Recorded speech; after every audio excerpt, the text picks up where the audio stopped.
Hello, Virgo. Great to have you here. My name is Shauna. Today's reading is a general love forecast for November 2025. As always, take the messages that resonate and release anything that doesn't. Don't forget to like and subscribe to stay connected with upcoming readings. Let's see what's headed your way, Virgo.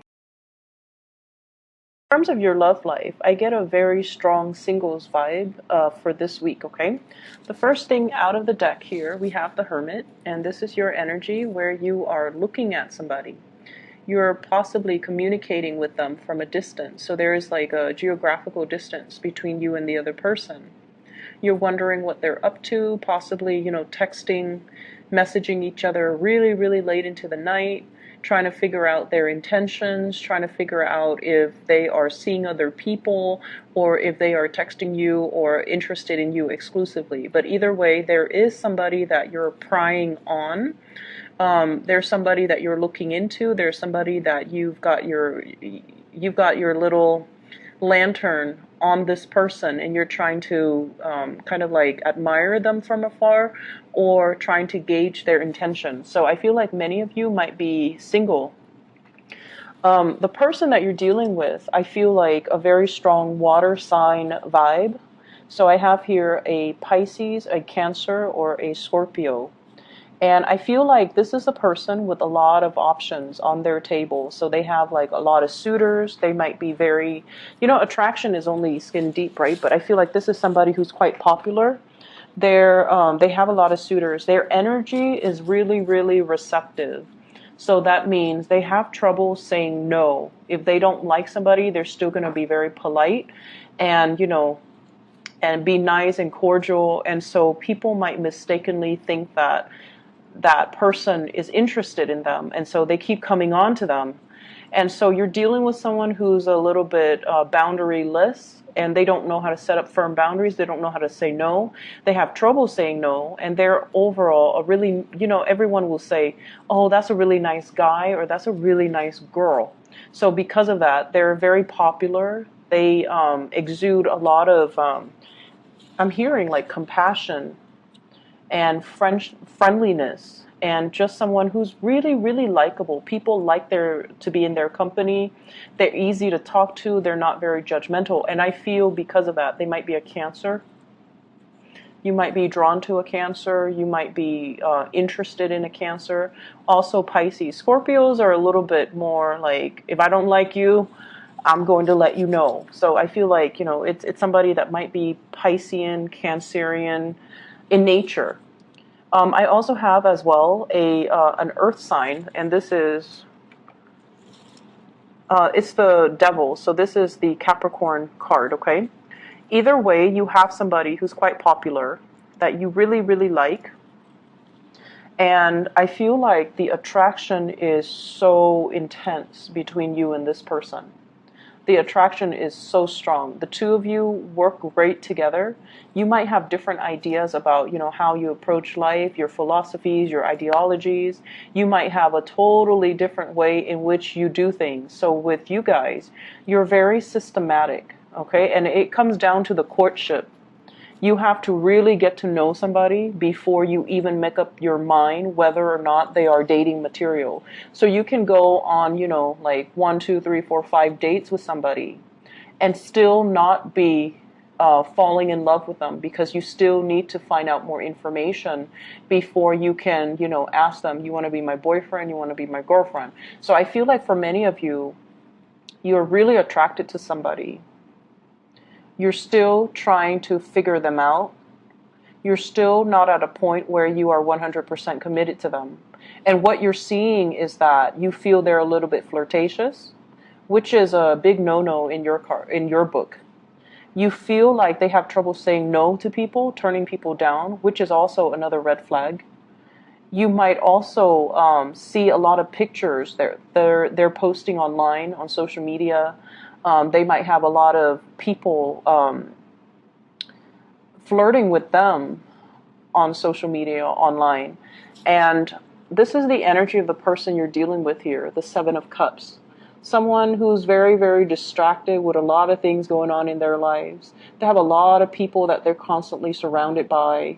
They have a lot of suitors, a lot of options, a lot of choices, and this is a card about somebody who has attention problems, unable to concentrate, unwilling to commit, unable to get things done. So they're scattered and pulled in many, many, many directions. And they might be, altogether like very distracted. They have a lot of noise constantly around them. They have a lot of things going on in their lives. They might be a mother or a father. They have like children that they need to tend to. So their lives is like very other oriented, whereas your life is very calm and it's very like it's very contained. You don't give your energy away to people that are drama. You don't let other people's energies affect you. You have a very systematic way in which you do your things, in which you love, in which you give your time, in which you give your commitment. And so you're better off on a one-on-one, level. When you're meeting somebody, you want to spend that one-on-one time. And the other person just has a gazillion things going on, and it's never just one-on-one. And so I feel like there are a lot of things that you're considering about this person. And the attraction is definitely there, and they are a really good person. And that's why you overlook a lot of these red flags.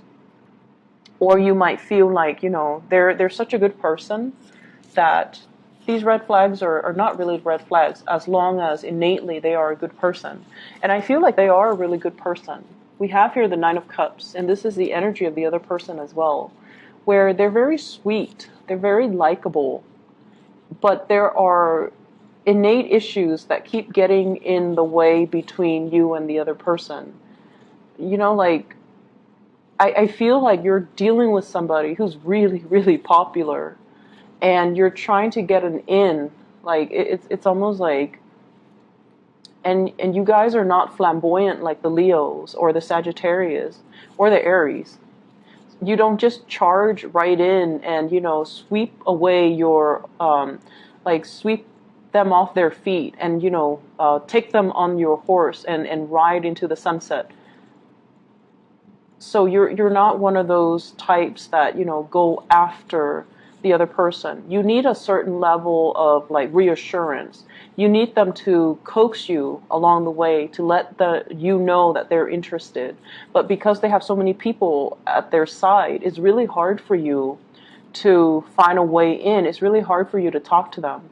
I feel like you're also dealing with somebody that is multitasking, doing a lot of things, having a lot of projects, having a very robust social life or a very robust professional life. And they might be friendly, but emotionally unavailable as well. And so you're starting to realize this. But I feel like the attraction is still really, really, really strong between the two people here with the devil, where, it's a really strong magnetic attraction. And it feels almost like you're fearing this. You're fearing that you're just going to be one of the other person that's in their life, one of their suitors, one of their groupies. You want to be the one to dominate. You want to be the one, the apple of their eye. You want to be exclusive. But I feel like with this person, there might be a big, big challenge getting the relationship off the ground. For those of you who are in coupled relationships, I feel like there is a huge, huge rekindling in the passion, the chemistry with another person. And you guys might have been, working at cross purposes with each other. You guys might have had a lot of disagreements. There might have been a lot of problems and issues moving the relationship in the direction that you'd hope for, because where you are at professionally, emotionally, might not be in accordance with where they're at professionally and emotionally. So both people definitely want the same things. They want to move forward. But the ways in which they start to move forward, it's like they're turning in different directions. They're spinning their wheels. And I feel like it's been really hard. It's been a big struggle to get the other person to see things from your perspective and to get them to move along in your direction. And it's almost like this required a lot of discipline. It required a lot of mutual understanding. It required a lot of patience. And this is the week where, the patience, the work, the dedication, and the perseverance starts to pay off, because you're getting a really good boost when it comes to the outpouring of love, the outpouring of appreciation from your relationship partner. I also feel like there might have been a major mutual understanding, an understanding from your end on a very deep level that, okay, this person is not like me. And it's not because they don't want the same things that I want. They might, delay on the children. They might have children of their own, and it's interfering in the way that, the two of you come together. But I feel like there is a mutual understanding here as to why they're like that. So I feel like it's deep rooted, and you have to shine the light on it to understand that, they had restrictions in their childhood, or they had issues in their childhood that contributed to the way that they are right now. There might not have been the structure and the foundation in their early childhood life that allow them to be as goal-oriented, as structured, and as organized as you. And as a result of it, in their adult life, they're scattered, they're pulled in different directions, they have trouble concentrating, they have trouble getting things done, and they might not have had a role model to really shape them, to guide them, to give them, that sense of direction. Whereas you yourself, you're very self-contained, and you don't need that. But the other person, they're very other-oriented. They needed that. There might have been a lot of restrictions growing up as well. And now, as a result of that, they fear success. They fear, like, worst case scenarios. They fear, like, as soon as I have something solid, it's going to be taken away from me. So I feel like you're reaching a very deep understanding between you and your partner. And a lot of it has to do with a major awakening, I feel, happening from your end, where it allows you to kind of, be less critical and slip yourself into their shoes, to understand their worldview and understand where they're coming from and why they are like this. So it's not because, they don't have the same goals or want the same things. It's just they don't have that clear, logical blueprint as to how do I get from where I am right now to, from A to B in the most direct and concise way.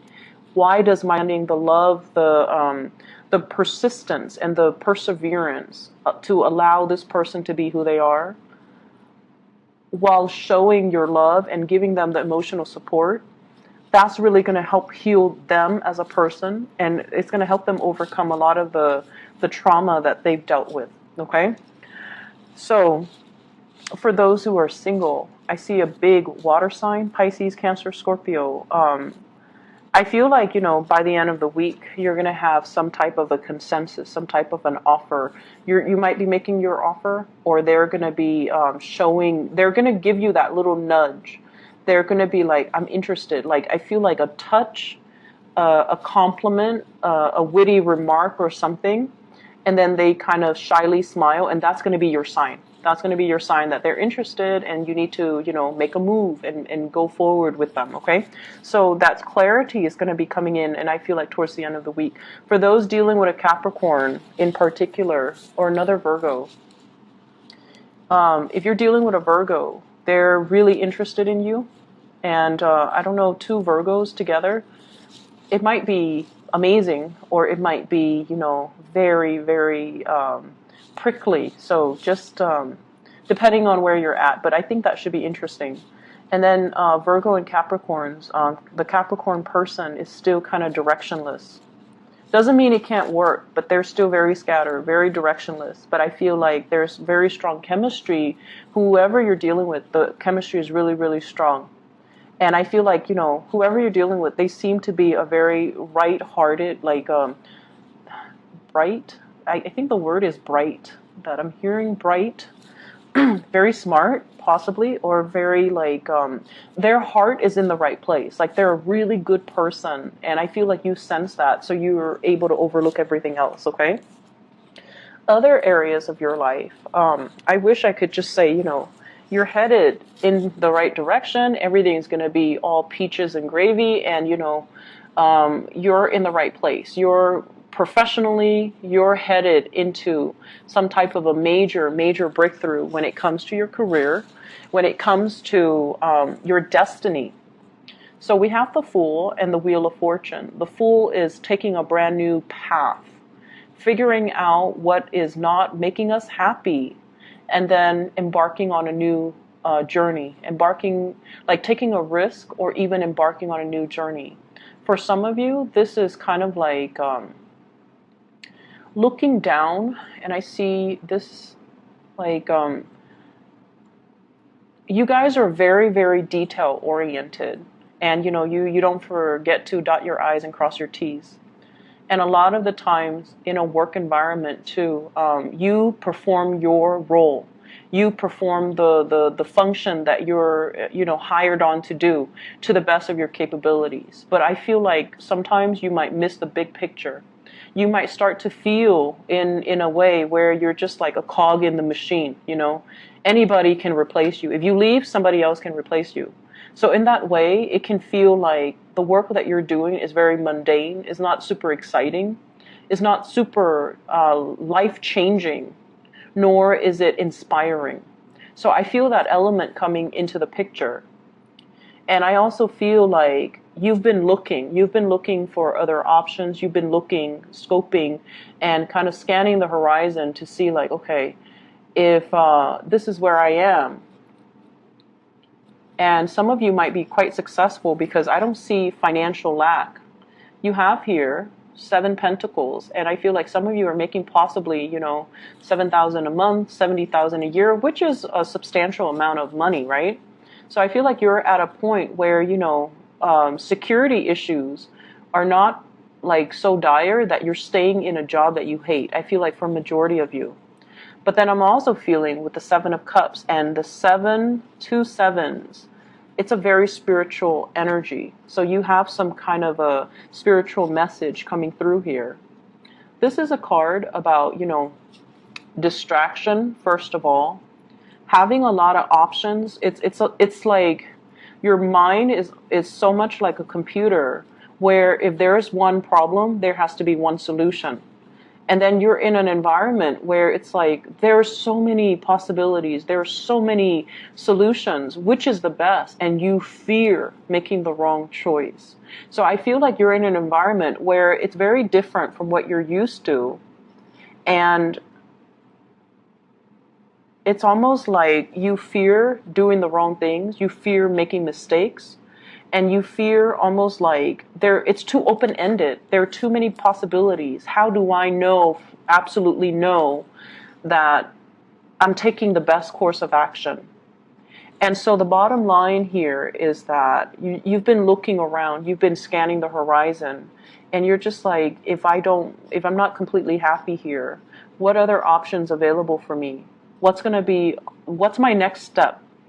If I don't want a demotion, if I want to, stay within the same work environment, how do I advance? And I feel like you have a lot of skills under your belt. It's just a matter of looking to see what else is available for you. And I feel like something is going to be coming in with this Ace of Cups. Whatever has been kind of like out there in the ethers and you're kind of looking at it, it's going to solidify itself and it's going to show itself. And I feel like it's going to provide you with a new opportunity. So you're headed towards something that is going to be very expansive. For many of you, a job that allows you to travel, that allows you to, not only look at the pictures of all these exotic places and location, but to actually implement them and be able to allow you to travel to all these places that you've dreamed about. And you've been wondering for a long time, when is my big break going to come? And I feel like this is the week where these dreams are starting to kind of manifest and take place and kind of form roots. And you're going to find a way to possibly make it a reality, okay? It's not like the offer is on the table, but it feels to me like you have a better sense of direction as to what you need to do and what organization, what company, what position, what job you need to aim for so that you are completely happy. I'm seeing here It's funny how they're kind of reading it backwards. But what I do feel is in the current environment, you might be offered something